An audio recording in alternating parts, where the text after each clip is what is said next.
Hello everybody, welcome back to On the Bright Side. My name is Daniel, and I'm watching My Hero Academia. Last time on My Hero Academia, Star and Stripe, unfortunately, lost her life. I'm wearing red, white, and blue in honor.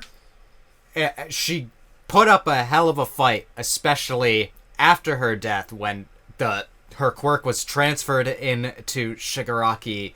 It did a number on him, destroying many of the quirks that he had stored inside, which has given us one more week of preparation. The students will have to use it wisely if they want to defeat All for One once and for all. It's an interesting sentence.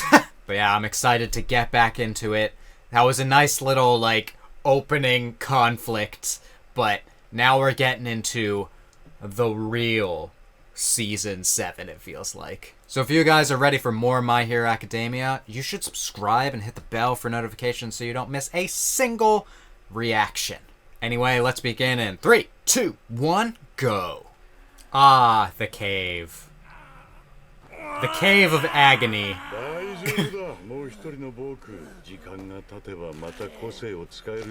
Owie!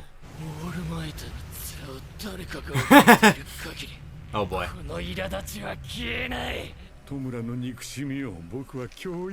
Well, didn't you already kind of hate All Might anyway?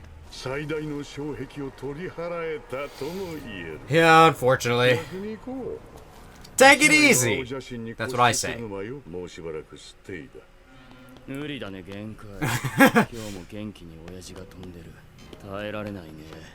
Dabi's like, I want to kill Toya. I should call him Toya. I've been so used to calling him Dabi, though, for 6 seasons.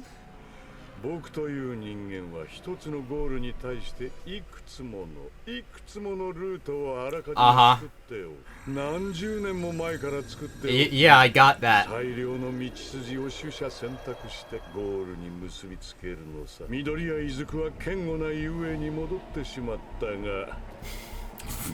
Forgot about the giant wall. Oh boy. Toru, what you doing? Oh boy! We're all training. Oh god. I'm gonna punch him. Great.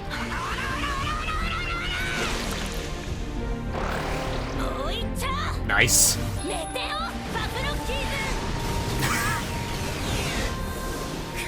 Look at them all go. This reminds me of the training camp back in season 2.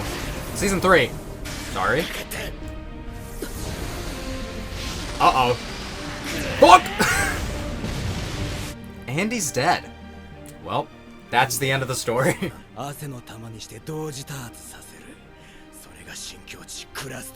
Yeah, it's cool.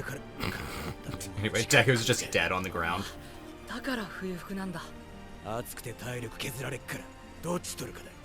Okay. Cool. Using both at the same time. Alright. Minatta's just trying to create as many as he can. I forgot they got Gigantomachia. 3! Fuck. Yeah.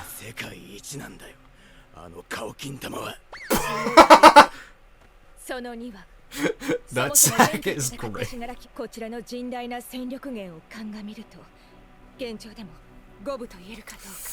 Yeah.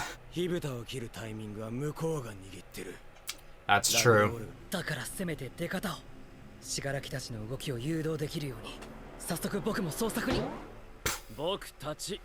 You mean we? We got the whole squad on our side.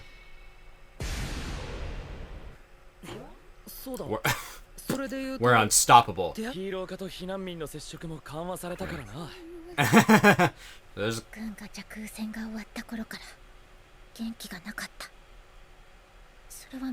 Yeah. So I did notice that Toru wasn't with the rest of them.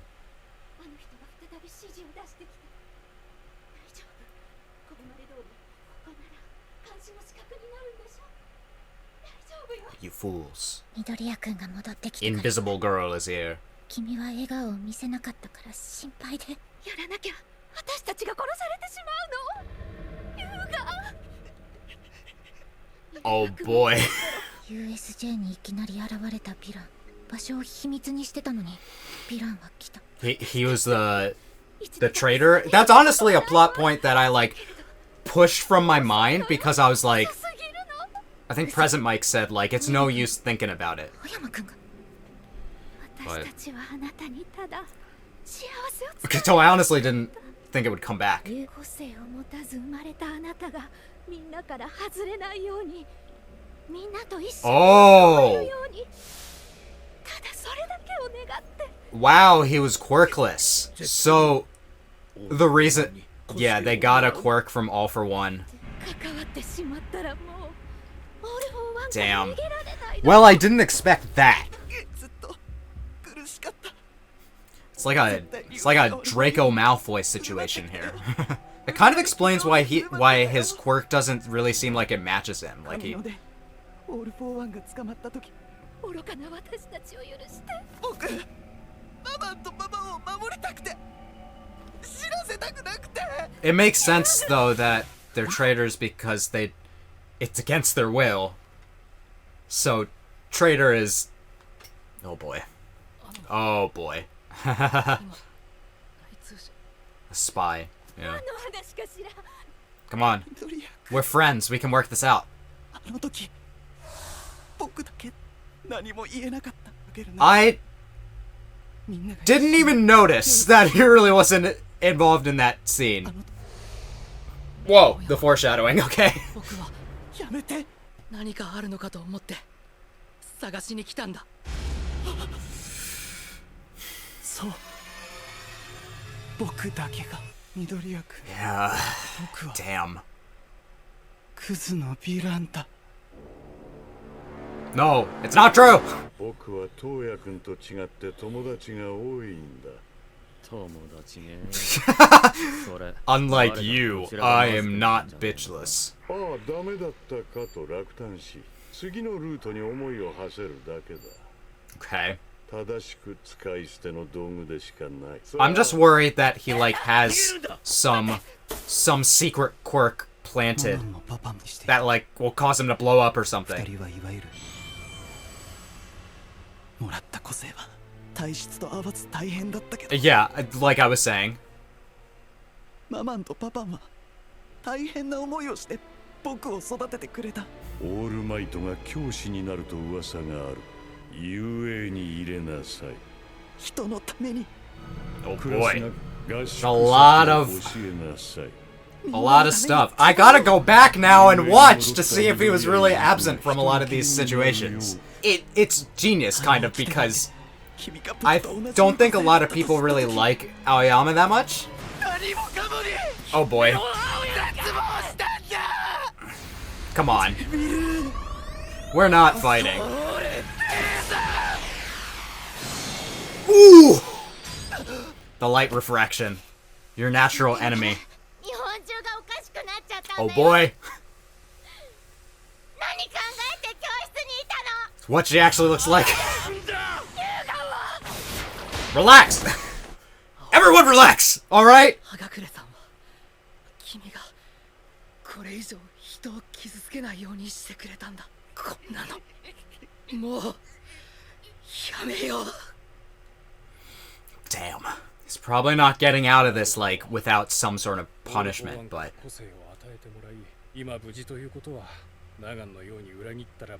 Yeah, that's what I was worried about. Well, that's good.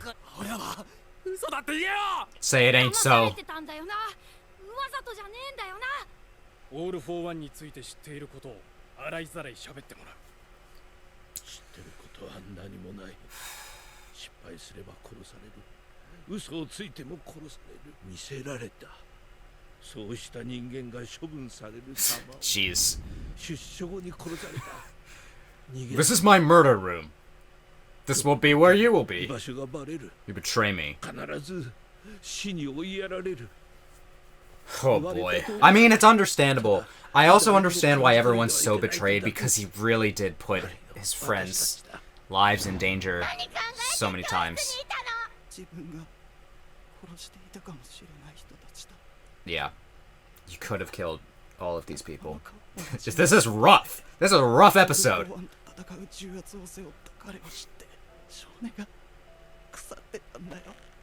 Yeah, that's the part I don't really believe.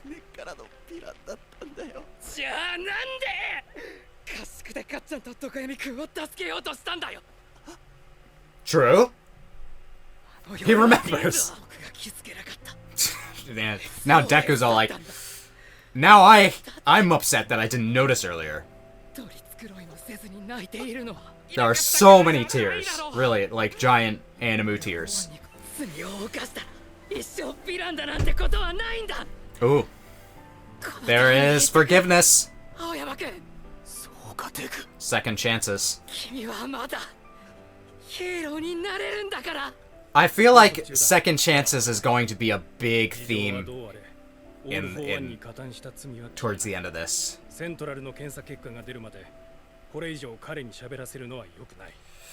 Damn.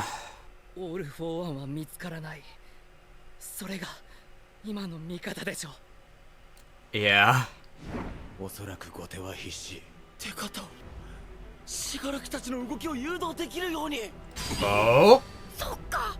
味方を変えれば現状ただ一人青山さんだけが Okay. オール・フォー・ワンを欺くことができるかもしれない。 Double agent? 君はまだヒーローになれるんだ。 Ooh, exciting.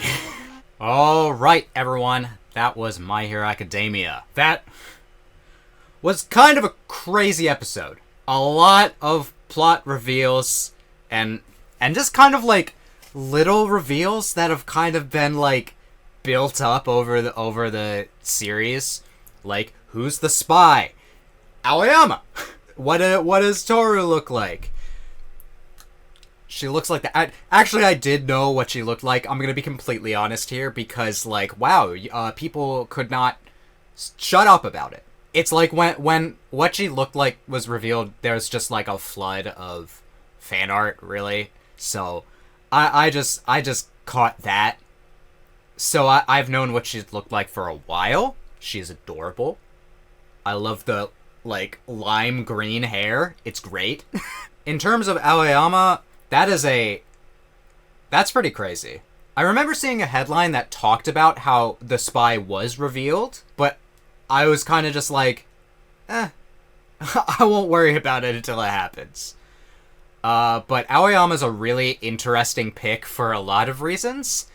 Because I remember back in like season 3 when it was a really hot topic, but now it's been like 4 seasons and people have not talked about it in a while. So it's actually like really interesting to see that plot point come back.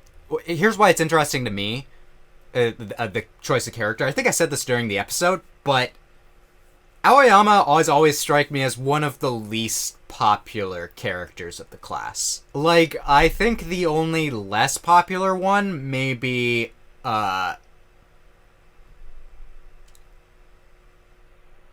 so unpopular that I'm forgetting his name.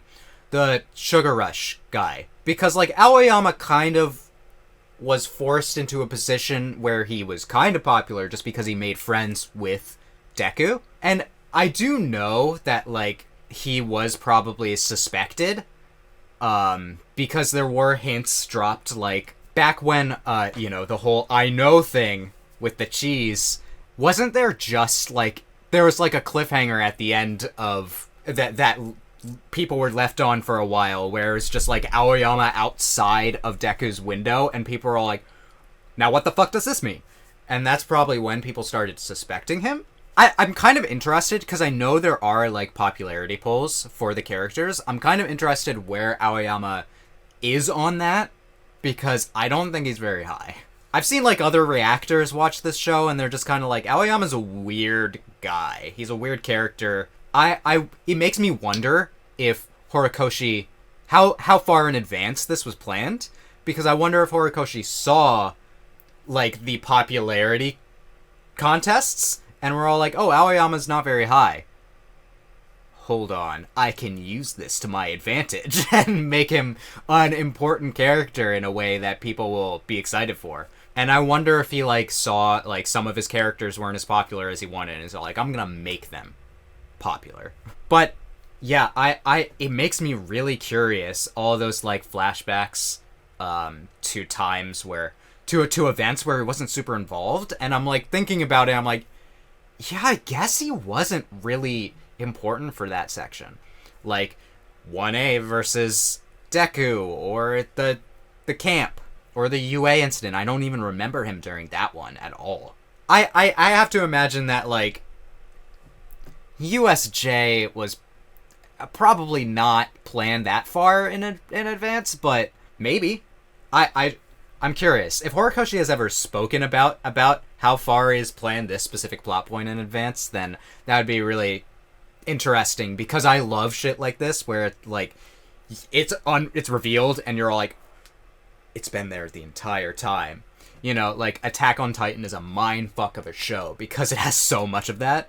But I gotta say, since I've heard so many people thrown out as possible traitors, you know, I've heard people be like, Kaminari, or, you know, Mineta haters were probably like, please be Mineta so I can hate him more.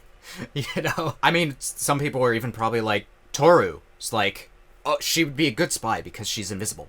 But no, she was the anti-spy, apparently. But the part about this episode that really surprised me is the fact that Aoyama was quirkless. And that's why he's had to be the traitor. That makes it way more interesting than just, like... I mean, I don't know what I thought the spy would have been. It feels obvious now that obviously they were threatened somehow. But now we know that, like, they got into contact with him because he got his quirk. And it makes sense why he seemed to have such, like, a strong drawback from it. Like, it didn't seem that suspicious because Uraraka also has a pretty big drawback from her quirk. Aoyama's has always seemed, like, kind of weak. That kind of blew my mind. He's quirkless. He really is kind of a interesting parallel to Deku.